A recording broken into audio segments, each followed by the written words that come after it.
Hello friends, your স্পাইল চ্যানেলে তোমাদের অনেক ভালোবাসা নিয়ে আমি আবার আজকে একটা লং ভিডিও নিয়ে চলে এসেছি। তো তোমরা সবাই কীরকম আছো? আই হোপ তোমরা সবাই খুব ভালো আছো, আমিও ভীষণ ভালো আছি। তো এটা আমি কোথায় গেছিলাম তোমরা কি কেউ গেস করে বলতে পারবে? যদি বলতে পারো আমাকে কমেন্টে বলো, আমি এখন কিছু বলবো না। তো সেদিনকে ছিল হনুমান জয়ন্তী, আমি পুজো দিতে গেছিলাম। তো কোন মন্দিরে বলো তো?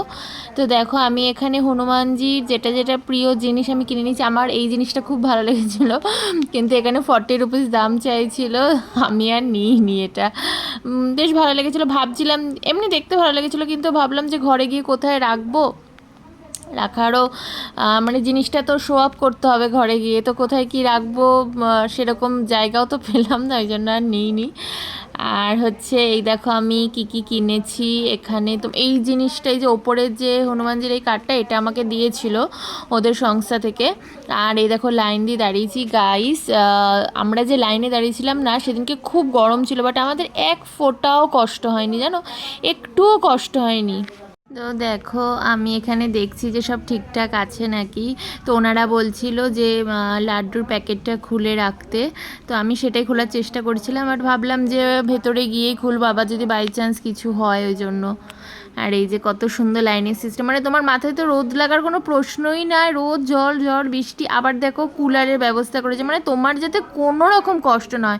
মানে আমি ফার্স্ট টাইম না এত সুন্দর যত্ন করে মানে লাইন দেওয়ার ব্যবস্থা কেউ করেছে। আর এখানে পায়েস রান্না হচ্ছিল, হনুমানজি মনে হয় খুব পায়েস খেতে ভালোবাসেন, তো এখানে পায়েস রান্না হচ্ছিল। আমি যেন এত কাছে থাকি, তবু আমি কোনোদিন পুজো দিতে পারিনি। ওই যে বলে না, ভাগ্যে না থাকলে কোনো কিছুই হয় না।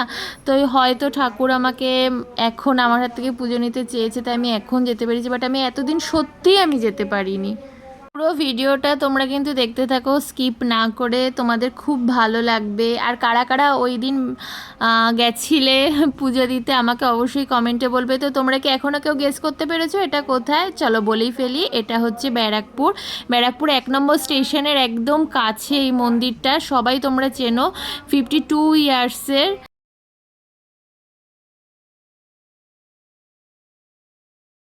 এখানে দেখো হনুমান চল্লিশা লেখা আছে। তো আমি তো হিন্দি পড়তে পারি না, তোমরা কি কেউ হিন্দি পড়তে পারো? বললে আমাকে কমেন্টে বলবে যে এখানে কি কি লেখা আছে। ওকে চলো দেখতে থাকো। এই যে আমরা ভেতরে ঢুকে গেছি, আর একটুখানিরই অপেক্ষা, তারপরেই আমরা পুজো দিতে পারবো।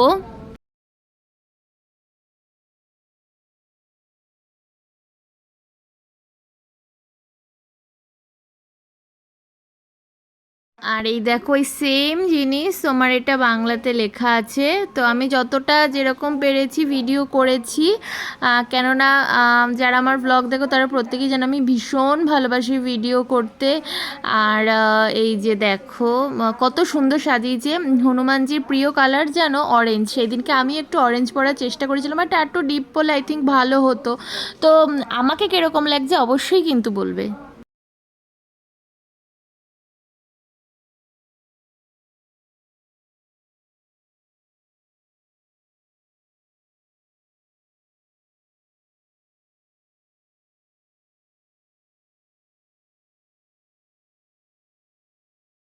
দেখো এইখানে টিকা লাগিয়ে দেবে, আর হচ্ছে রাম লিখেছিল, খুব ভালো লাগছিলো, বেশ একটা আলাদা এক্সপিরিয়েন্স। মানে আমি এতদিন মায়ের মন্দিরে গেছি, মহাদেবের মন্দিরে গেছি, বাট আমি হনুমানজির মন্দিরে আমার কখনো যাবাইনি, হয়তো ঠাকুর তখন চাইনি, এখন চেয়েছে তাই আমি যেতে পেরেছি। তো আমার ভীষণ ভালো লেগেছে জায়গাটাতে, আমি খুব এনজয় করেছি, খুব শান্তি করে মন ভরে আমি পুজো দিতে পেরেছি। ওনাদের বিহেভিয়ার ভীষণ ভালো ছিল।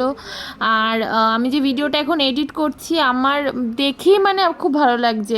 তোমরা জানো বন্ধুরা, আমি পরের দিনও আবার গেছিলাম।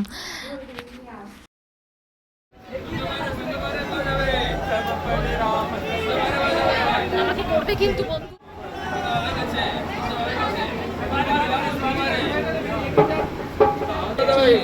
এত প্রতীক্ষার অবসান ঘটতে চলেছে, আমি ফাইনালি হনুমানজির দর্শন পেয়ে গেছি। খুব সুন্দর লাগছে প্রভুকে, ভীষণ সুন্দর লাগছে। আমার মন খুব চাইছিল যে আমি মালাটা নিজের হাতে পরাই, কিন্তু পুরোহিত মশাই ছিল, এটা পসিবলও না, ওনার হাতে পরালোই বেশি ভালো, কিন্তু মন চাইছিল। যাই হোক চলো ভিডিওটা কন্টিনিউ দেখতে থাকো। केवल 3 माइक आप लोगों को दिया है, 2 माइक और लगाइए जल्दी।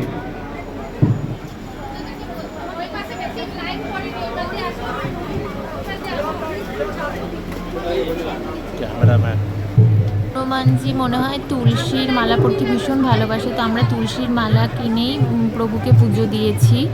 তো আমি এটা জানতাম না, ফার্স্ট টাইমই জানলাম।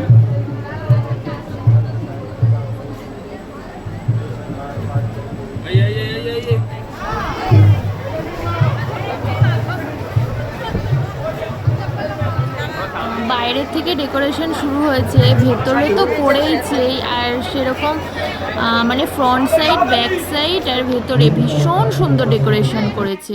তো এখানে দেখো একটু ভিডিও নিয়ে নিচ্ছিলাম। তো আমার ড্রেসটা কীরকম লাগছে বলো তো, আর একটু কি ম্যাচিং হয়েছে আমার ড্রেসের সাথে ঠাকুরের পছন্দের কালার?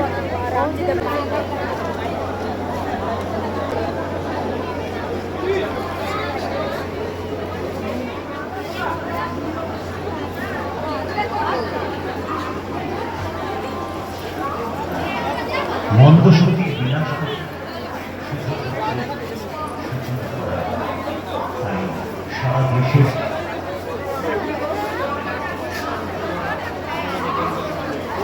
খাওয়াটাই দাঁড়াও, তুমি ঘেমে গেছো। আমাদের এখন পুজো দেওয়া হয়ে গেছে। টিকাটা দেখো।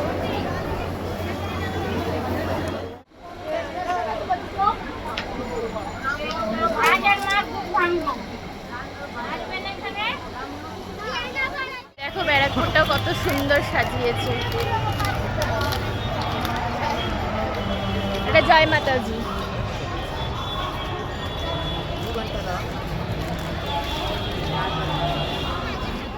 আমার একটা জিনিস কেনার ছিল, তাই আমি শপে ঢুকেছিলাম। তো এখানে আমি শিপটা দেখে না আমি মানে অবাক হয়ে গেছে। আমার ভীষণ পছন্দ হয়েছে শিপটা, আমার ভীষণ পছন্দ হয়েছে।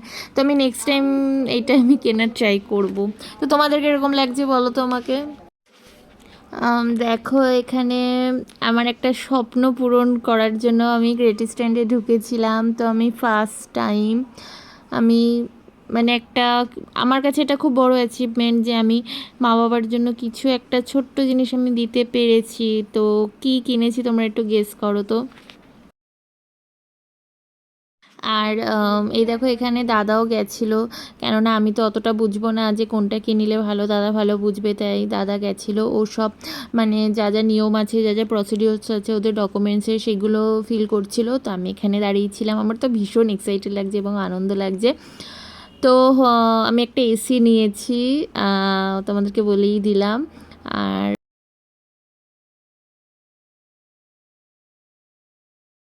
ফাইনালি সব নিয়মকানুন মানে প্রসিডিউর আমাদের সব কমপ্লিট হয়ে গেছে। এই যে আমরা এখন বিল পেমেন্ট করছি।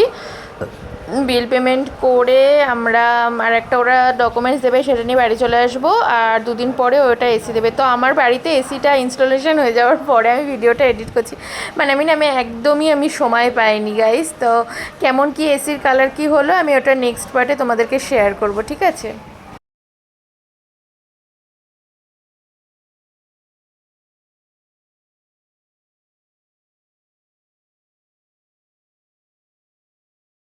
তোমার হচ্ছে এটা হনুমান জয়ন্তীর পরের দিন, মানে আমরা আবার পরের দিনও গেছিলাম। তো একই ড্রেস দেখে তোমরা হয়তো ভাবছো যে ওটা সেই দিনে, বাট এটা পরের দিন। আগের দিন গিয়ে দেখেছিলাম আর পরের দিন গিয়ে মানে ওটা এসিটা পারচেস করেছিলাম। তো এখানে প্রসাদ নিয়ে গেছিলাম, দাদাকে একটু মুখে দিলাম, আর দাদাও প্রসাদ নিয়ে এসেছিলো। আমি এবার ওটা নিয়ে বাড়িতে এসেছি। তাই দেখো প্রসাদ মুখে দিয়ে ওকে একটু জল খাওয়ালাম।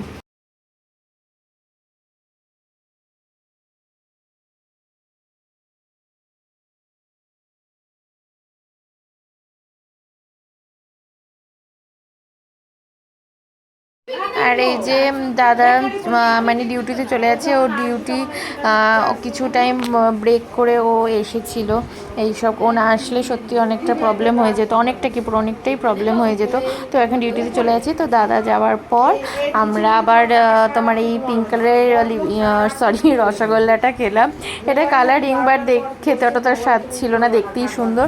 তো এই বাচ্চাটা বললো যে দিদি আমাকে লস্যি খাওয়াতে। আমি বললাম দুপুরবেলা চল ভাত খাবি? ও বললো না দিদি আমার লস্যি খাবো তারপরে ভাত খাবো। চল ঠিক আছে তাহলে খা।